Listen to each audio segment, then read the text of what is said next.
I'm Rose with today's Tuesday teaching tip. Today's tip is part 2 in a series of lessons that I'll be sharing with you about teaching the conventions of writing. Now, by the conventions of writing, I mean all the rules that govern writers when they're writing, all the rules that govern editors when they're editing.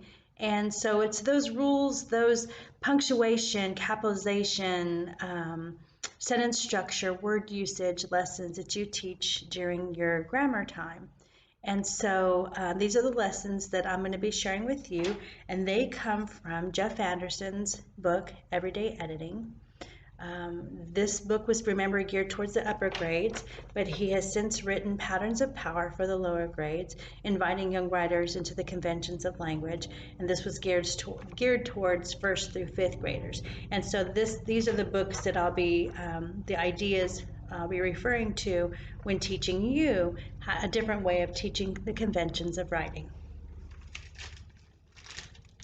All right, so let's get started. Today I'm going to be sharing with you the invitation to notice. So the invitations are invitation to notice, invitation to imitate, to celebrate, to collect, to write, to revise, to combine, to edit, and then you can also extend the invitation. So we'll go through each of these steps. I'll be using the same sentence through each of these invitations. So this is what you would do in a classroom setting, in your homeschool classroom setting. You would do every one of these invitations with the weekly sentence, with one sentence. You can do this in 2 days, 3 days, 4 days, 5 days, 6, 7 days. Remember that that's the blessing of homeschooling, is that you get to decide at what pace, or you get to decide what pace is best for your learner.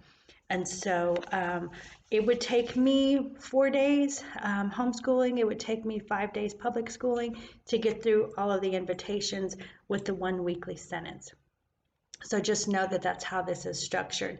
It's going to take me several weeks to get through each one of these steps, but that's just because I'm sharing with you little bits at a time each of the steps. All right, so invitation to notice. I have my sentence here. The sentence that we're going to be noticing, you're going to be sick and tired of by the end. No, you won't be. You'll be really engaged in this. Is she tucked her beak beneath her wing? All right, so invitation to notice time. This is the prompt. Basically is, what do you notice? What do you notice about this sentence? What makes this sentence great? What makes this sentence correct? What makes this sentence effective? What's good about this sentence? What's good about this writing? How about the capitalization, the punctuation, the grammar? Now, you wouldn't bombard your student with all of these questions at one time, but I'm letting you know these are the questions that you can use as prompts to get them to talk about this sentence. And so I'm going to walk you through this. Know that the first couple of weeks that you use this, you'll have to do a lot of the talking. You'll have to do a lot of the prompting. But eventually they're like, okay, we're ready for our next sentence. I already know that we're going to have a capital letter at the beginning, a period or a punctuation mark, an ending punctuation mark at the end. I know that, so they're going to already come knowing some of the rules from previous weeks, and then they're going to be hungry to find out what's the mystery lesson for the day. And that's basically what this becomes, this mystery lesson. And so they want to predict, they want to see in there what is it that we're going to learn for the week, and becomes really fun and exciting for them. At least it was from my experience with both homeschooling and public schooling. So like I said, at the beginning, you might have to do a lot more prompting than you will later on. So if they're not noticing anything about this sentence, you can say, well, what do you notice at the very beginning? At the very beginning, I noticed that there's a capital letter here. She tucked her beak beneath her wing and she is capitalized. Well, as a writer, I know that at the beginning of a sentence, we have to capitalize the first letter in the first word of the sentence. But why do we do that? What is the purpose? Why has this become a rule? And so you draw out of your students, well, maybe it become a rule because the writer is not here with us to tell us what they meant. And so they follow a series of rules to let the reader know, oh, this is a signal, this is a sign that this is a new sentence, so a new thought. So that's signaling to me, the reader, that the writer wanted me to know this is the beginning of a new thought. That sounds like a good idea. All right. So the next one here, look at the period at the end of this sentence. She tucked her beak beneath her wing. Well, why is that period there? Again, it's a signal from the writer who's not here with us to let the reader, us, know that that thought is ending, that the thought is ending. So that sentence is at the end, and we're going to take a pause before we go on to the next thought that the writer is sharing with us. All right.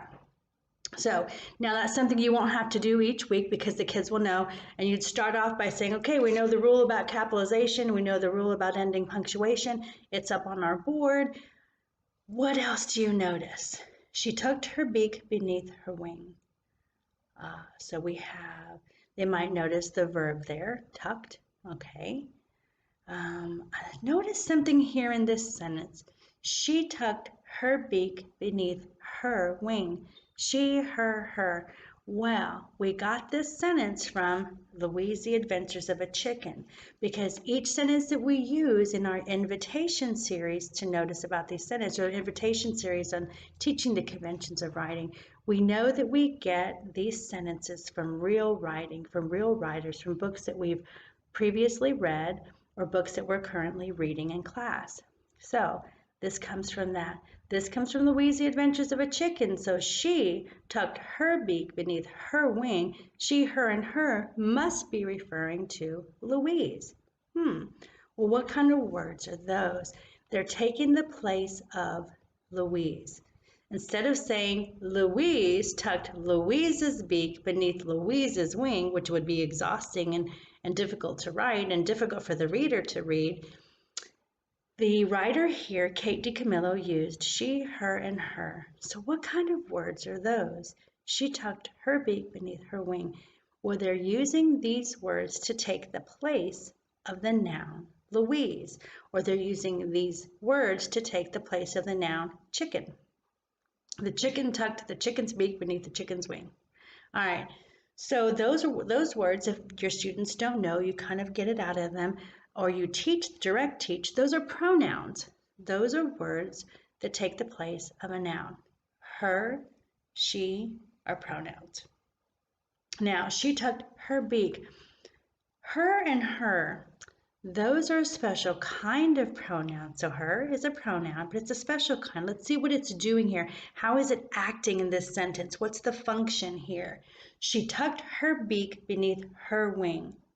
Her beak and her wing. Oh, whose beak? Her beak. Whose wing? Her wing. So I'm noticing here some possession. It's her beak and her wing. So those pronouns show possession. So those are possessive pronouns. Those are different than just the regular pronoun she. So now we're learning about possessive pronouns. I like that. That's really neat. All right, so what's next? What else do we notice about this sentence? I notice that there is a preposition there. She tucked her beak beneath her wing. Beneath. That's a preposition that I hardly ever use, that I don't use in my writing very much. I use in, on, below, between, but beneath.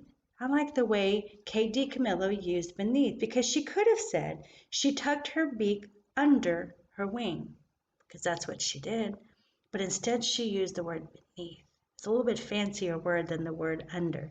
So maybe you and your students could then start a list of prepositions and go search for some more prepositions in the book Louise, The Adventures of a Chicken, if that is your focus sentence for your focus lesson for the day. Your focus lesson may be pronouns, because that might be on your list of things to do in your grammar book, or your focus lesson can be something like a preposition.